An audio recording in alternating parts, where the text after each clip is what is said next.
अत्यंत शुभ ग्रहस्थिती तरी विलंबाने लाभप्राप्ती. साधी माणसं आणि सरळ रस्ते प्रत्येकाला समजतीलच असं नाही. वायुतत्वाचे अत्यंत बुद्धिमान असलेली चर रास म्हणजे तुमची तूळ रास होय. तत्व वायुतत्व आहे आणि चर असल्यामुळे पटकन निर्णय घेण्याची धडाडी देखील तुमच्यात आहे. सर्वांना सोबत घेऊन चालण्याचं सामंजस्य देखील आहे. त्यामुळे अनेक वेळा लोक तुम्हाला ओळखू शकत नाही.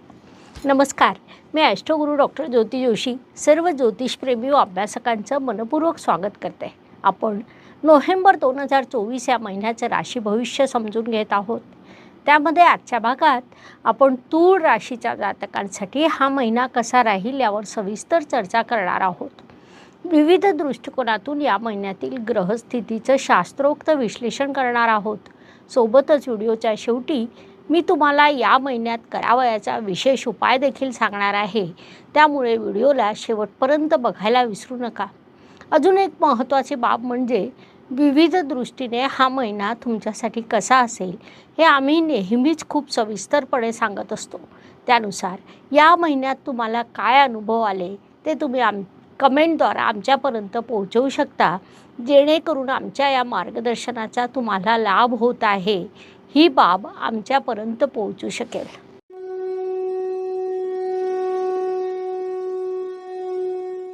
व्यक्तिमत्वाच्या दृष्टीने आपण जेव्हा विचार करतो तेव्हा राशीत आलेले ग्रह तुमच्या व्यक्तिमत्वावर मोठा प्रभाव करतात. तसंच राशी स्वामी ज्या स्थानात जातो त्या स्थानानुसार तो प्रभाव करतो. या महिन्यात तुमचे लाभेश राशीत आलेले असल्यामुळे लाभ तुम्हाला नक्कीच प्राप्त होईल. तूळ राशीचे लाभेश म्हणजे रविदेव होय. ते शिस्त आणि सातत्य दर्शवतात. मात्र हा विभाग सहसा तुमच्या स्वभावात व्यक्तिमत्वात येत नाही. परंतु नोव्हेंबर महिन्याच्या पहिल्या पंधरवड्यात तुमच्यामध्ये कळत नकळत शिस्त आणि सातत्य निर्माण होईल. राशी स्वामी धनात गेल्यामुळे धनप्राप्तीसाठी विविध योजना तुम्ही आखाल, त्यात यशस्वी देखील व्हाल. साहजिकच या सर्व गोष्टींचा तुमच्या व्यक्तिमत्वावर मोठा परिणाम घडून येईल. म्हणून या काळाचा सदुपयोग करा. धन, कुटुंब, वाणी या दृष्टीने विचार केला असता तूळ राशीसाठी मंगळदेवांची स्थिती महत्त्वाची ठरते, कारण ते तुमचे कर्मेश आहेत. मंगळदेव या काळात तुमच्या कर्मस्थानात विराजमान आहे. अर्थात तुम्ही योग्य ते कर्म करा, मी तुम्हाला धन देतो असं ते तुम्हाला सांगत आहेत. विशेष बाब म्हणजे राशी स्वामी आणि भाग्येश यांच्याद्वारे तुमच्या धनस्थानात लक्ष्मी योग निर्माण झालेला आहे, जो अत्यंत लाभदायक मानला जातो. त्यामुळे धनप्राप्तीचे मार्ग तुमच्यासाठी उघडणार आहेत. याशिवाय कुटुंबात एखादा शुभ कार्यक्रम घडून येणं, वाणीमध्ये गोडवा येणं असे अनेक शुभ प्रभाव तुम्हाला प्राप्त होणार आहे. थोडक्यात या सर्व दृष्टीने हा महिना तुमच्यासाठी लाभदायक म्हणता येईल. म्हणून या काळाचा पुरेपूर उपयोग करून घ्या. पराक्रम व परिश्रम या दृष्टीने विचार केला असता तूळ राशीसाठी गुरुदेवांची स्थिती महत्त्वाची ठरते, कारण ते तुमचे परिश्रमेश आहेत. गुरुदेव या काळात तुमच्या अष्टम स्थानात विराजमान आहेत. खूप वेळा काय होतं की आपण एखाद्या कार्याचं नियोजन करतो, त्यानुसार त्या कार्याला सुरुवात करतो आणि नेमका काहीतरी अडथळा त्यात निर्माण होतो.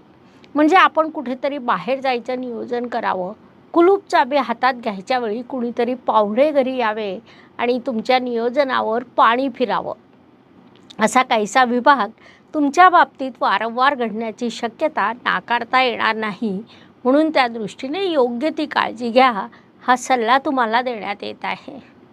वास्तू, वाहन, जमीन, सुखशांती या सर्व दृष्टीने विचार केला असता तूळ जातकांसाठी हा काळ अत्यंत सकारात्मक म्हणता येईल.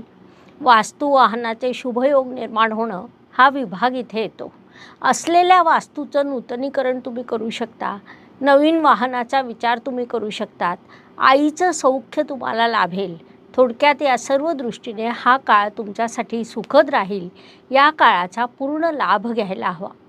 शिक्षण, संतती, प्रणय या दृष्टीने विचार केला असता तूळ जातकांसाठी हा महिना अत्यंत लाभदायक म्हणता येईल, कारण तुमचे पंचमेश शनिदेव पंचम स्थानात विराजमान आहे.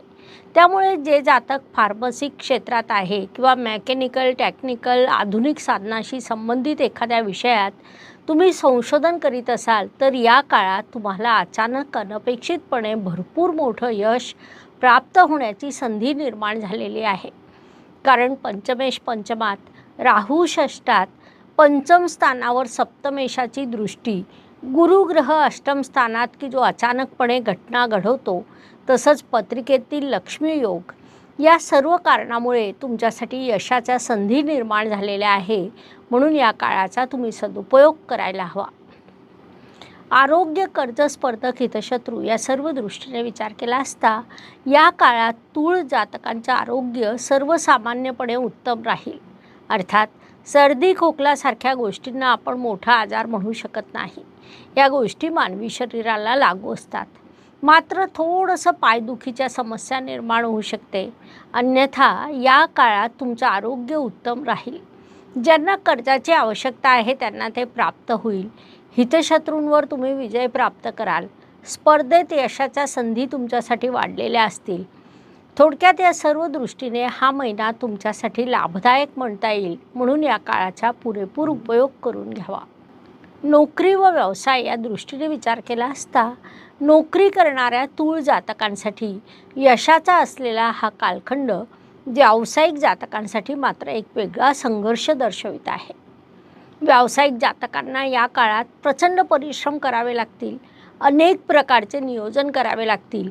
हे सर्व करत असताना अडथळे निर्माण होणं आणि काम पूर्ण होतं आहे असं वाटत असताना त्यात विलंब होणं, हे या दोन प्रश्नांचा व्यावसायिक जातकांना सामना करावा लागेल. त्या तुलनेत नोकरी करणाऱ्या जातकांसाठी काळ यशाचा राहील. म्हणून त्यांनी त्या काळाचा पूर्ण लाभ घ्यावा.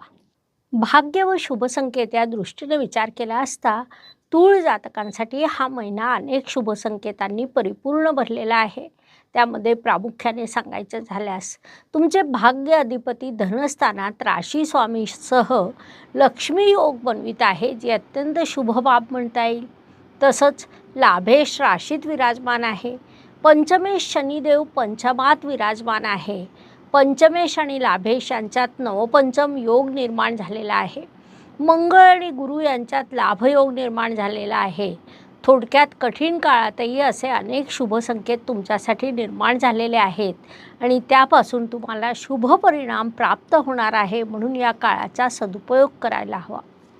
कर्माच्या दृष्टीने विचार केला असता तुमच्या कर्मस्थानात धन व व्यवसायाचे कारक असलेले मंगळदेव आलेले आहे.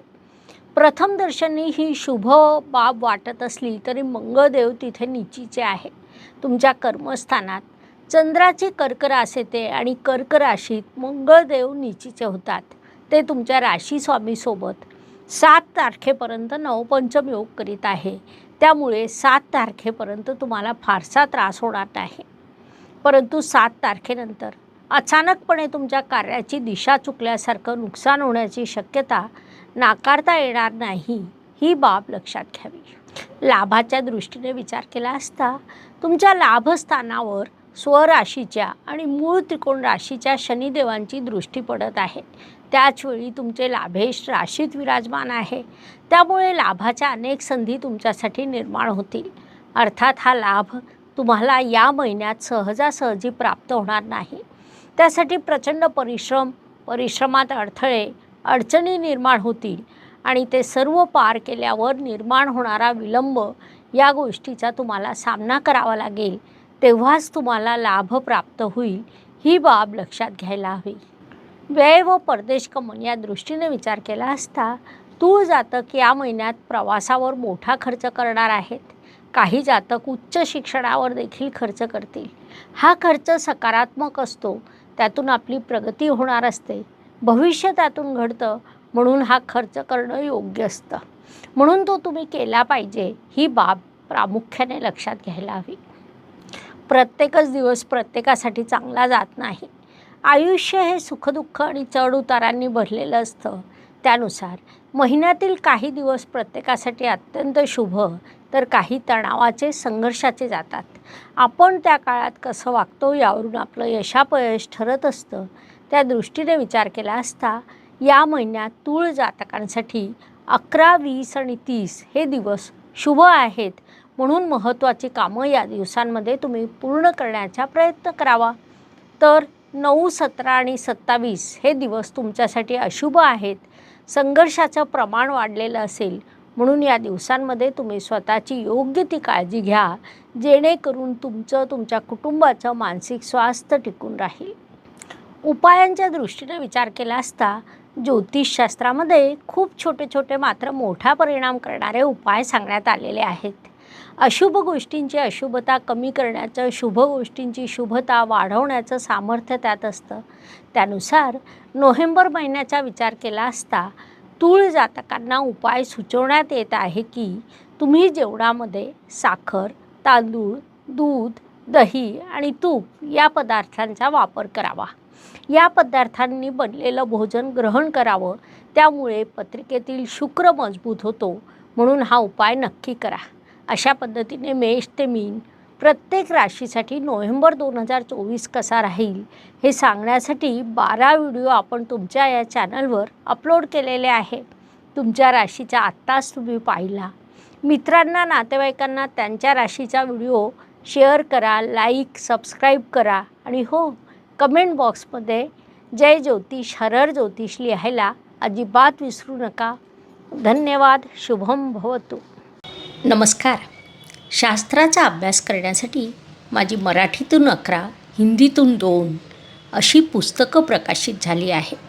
विशेष बाब म्हणजे मी स्वतः संशोधित केलेली ज्योती जोशी पद्धती अर्थात जे पद्धती या विषयावर स्वतंत्र ग्रंथ उपलब्ध आहे. त्याचा देखील लाभ घ्यावा. यूट्यूबची कार्यप्रणाली ही मुख्यतः लाईक, शेअर आणि सबस्क्राईबवर चालते. Please like, share and subscribe the channel. धन्यवाद. शुभम भवतु. जय ज्योतिष.